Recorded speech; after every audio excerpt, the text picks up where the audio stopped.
পশুর নদীতে হারিয়ে গেছেন এক তরুণী, যিনি একসময় আকাশে ওড়াতেন বিমান। আকাশ থেকে হয়তো বহুবার নদী দেখেছিলেন। সেই নদীর ঢেউই এবার যেন গিলে নিল তার জীবন। দুদিন পেরিয়েও খোঁজ মিলছে না মার্কিন প্রবাসী ও বাংলাদেশের এক সাবেক পাইলট রিয়ানা আফজালের।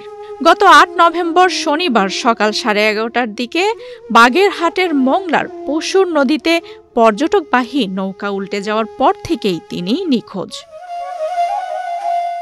নিরিবিলি সুন্দরবন ভ্রমণে এসেছিলেন বাংলাদেশ বিমান বাহিনীর সাবেক পাইলট রিয়ানা। যুক্তরাষ্ট্র থেকে দেশে ফিরে পরিবারের সঙ্গে ঘুরতে এসেছিলেন তিনি।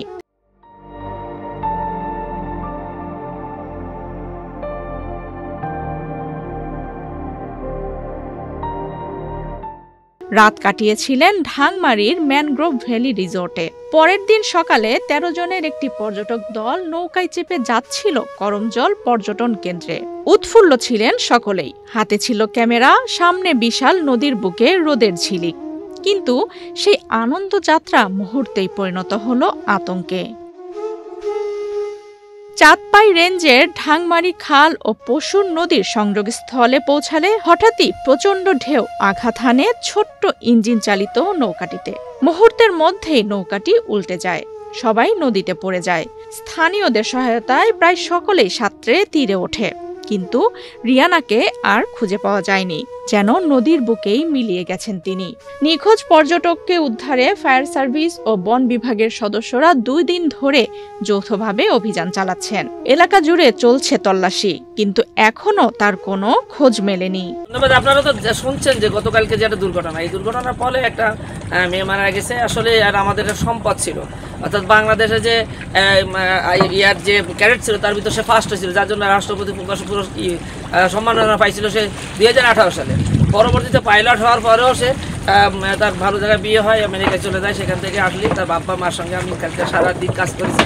তার বাবা মা আমাদের বটেই ছিল, আমরা সবসময় তাকে সহায়তা করেছি।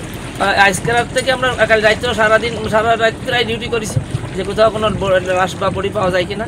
আজকের আমরা কেবলমাত্র অনেক ডিউটি করতেছি, না পাওয়া পর্যন্ত আমরা মোটামুটি আমাদের এই যে টহল এটা অব্যাহত থাকবে। নদীর মাঝখানে থাকার কথা না, যেহেতু বাতাস হচ্ছে ভাটা চলে আসবে এবং কোনো মূলবিত থাকে কিনা, সেই জন্য আমরা সেইগুলো চেষ্টা করতেছি। আশা করি অন্তত কমপক্ষে ওই সেই মার কাছে অন্তত তার একটা হস্তান্তর করতে পারে কিনা, এই তার বডিটা কিনা, আমরা সেইভাবে চেষ্টা করে যাচ্ছি। নিখোঁজ রিয়ানার পরিবার সূত্রে জানা গেছে, বিয়ের পর যুক্তরাষ্ট্রেই বসবাস করতেন তিনি। তার বাবাও বিমান বাহিনীর সাবেক ইঞ্জিনিয়ার। কিছুদিন আগে যুক্তরাষ্ট্র থেকে দেশে এসেছেন। ঢাকায় তাদের বাড়ি উত্তরাতে, আর গ্রামের বাড়ি বরিশাল। সেখানেই মূলত ঘুরতে এসেছিলেন তারা। এরপর সুন্দরবন ভ্রমণে আসেন, যেখানে ঘটে এই দুর্ঘটনা। আফসানা রিপা, বাংলাদেশ প্রতিদিন।